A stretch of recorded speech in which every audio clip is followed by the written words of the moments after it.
What's going on, YouTube? JT is Reborn here, and welcome back to another edition of my DC comic book reviews. And in this video, we're talking about Batman issue number 147. This one is written by Chip Zdarsky, who did the main storyline. In the backup, Jorge Jimenez is the artist on the main storyline. This is Dark Prisons Part 3. This issue is more about setting the stage for absolute power. We kind of see the seeds planted for the alliance between Failsafe, Zur-En-Arrh, Batman, and Amanda Waller. We also see Damian written to be kind of pretty incompetent until coming to the realization that is pretty obvious to most people. And then we have Batman off the grid and Tim Drake and Failsafe's ego. And let's just kind of summarize what happens in this issue. So issue opens up, Failsafe has been working with Damian, who still does not realize the enormous red flags, who doesn't realize this is Zur-En-Arrh and all that. Eventually he does come to the conclusion. I was kind of hoping that it was just him kind of pretending to go along with a lot of the stuff, but no, he just is really incompetently kind of written in this thing. And yeah, it's if you're a Damian fan, you're going to be kind of rolling your eyes and groaning I mean, you'd think he would be a lot smarter than this. And yeah, I know he's just a kid, but Damian's supposed to be very intelligent and thinking things through. But in this issue, it doesn't do him any favors. So it makes you wonder, were they reading? I mean, compare this to what's going on in Batman and Robin with Williamson. I feel like the characterization just feels more regressive in that capacity. We also see that Vandal Savage is being sworn in as commissioner of Gotham PD, and then Failsafe Batman comes in to kind of rescue, but ultimately wants to see him have his own downfall.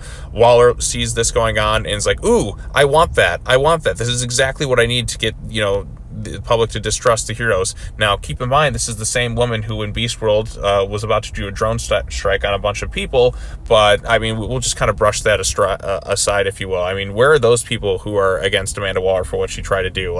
Wait, this lady tried to, drone strike and kill us all off? Shouldn't we hate this person? And it's Amanda Waller. I'm waiting for her to get her comeuppance at some point, 'cause she's just the worst. But yeah, so Bruce goes way off the grid. We see him kind of flashback to moments working with, the Flash. We also see bits with him and Tim.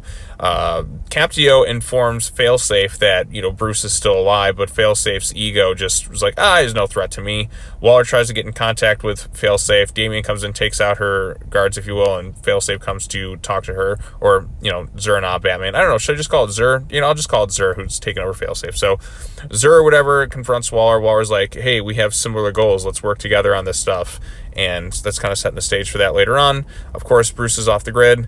Damian finally comes to the realization after noticing that Zur has been kind of making all these different Amaza things. We can't trust these Amazas. Wait a minute, Zur-En-Arrh, you're really him, you're not Bruce. And then goes to attack, but then gets kind of beaten and is either mind controlled by something or replaced by some sort of synthetic android copy. Not exactly sure what's going on here, but we're either getting mind controlled, possessed Damian, which we just saw last year with the whole Batman vs. Robin thing. I think it was Batman vs. Robin last year where we had that, but this time it's Zur taking over his mind or an android copy. I'm not exactly sure what's going on with here, but he's got a new suit. Then Tim shows up because he's the only one smart enough to figure out that Bruce will go way off the grid, and now they're going to work together as Batman and Robin. Yippee-ki-yay. So it's probably going to be this. The way I see it, this is Zdarsky clearly loves Tim Drake, and Tim Drake's a great Robin, but I don't think he's a big fan of Damian per se, just because of the way he writes him really incompetently in this particular storyline. But there's a nice moment, Bruce kind of I need my family for my strength. He builds a new bat suit. So we got Tim and Bruce as Batman and Robin, going to be working together on this stuff, probably to stop mind-controlled Zur-En-Arrh and mind-controlled Damian Robin. That's the way of saying they're the superior dynamic duo, I'm sure, but that's just me kind of looking into it. So yeah, there's a few things okay in this issue. I always liked Jorge Jimenez's artwork. I don't like how Damian's written to be very incompetent, but I did like the moment with Tim and Bruce kind of at the end here, with them kind of having this conversation about being each other's strengths, if you will. So we got that one. Then in the backup storyline, it's Captio and the Riddler. Captio talks about Riddler could be way more successful than he actually is, but his ego always kind of gets in the way. And then we kind of set the stages for them maybe forming some sort of unconventional alliance at some point. So that one was written by Zdarsky and the art by Miguel Mendonca. Is that how you say it?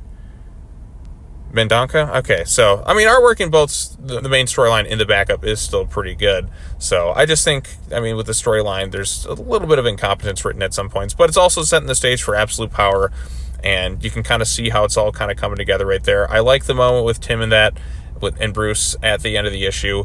I don't like the way Damien's written in this thing. I think it just makes him out to be not very incompetent until he kind of figures things out. But even then, like, he's kind of, it's like, he's way less mature than he is in like the Williamson Batman and Robin run, and it just feels very inconsistent trying to mesh all this continuity together. Yeah, he kind of figures it out, but it's already kind of too late. So we'll see what they do with that. I'm not really too huge into what Zdarsky's doing right now with that aspect, but I guess I'm just going to have to just deal with it at this point.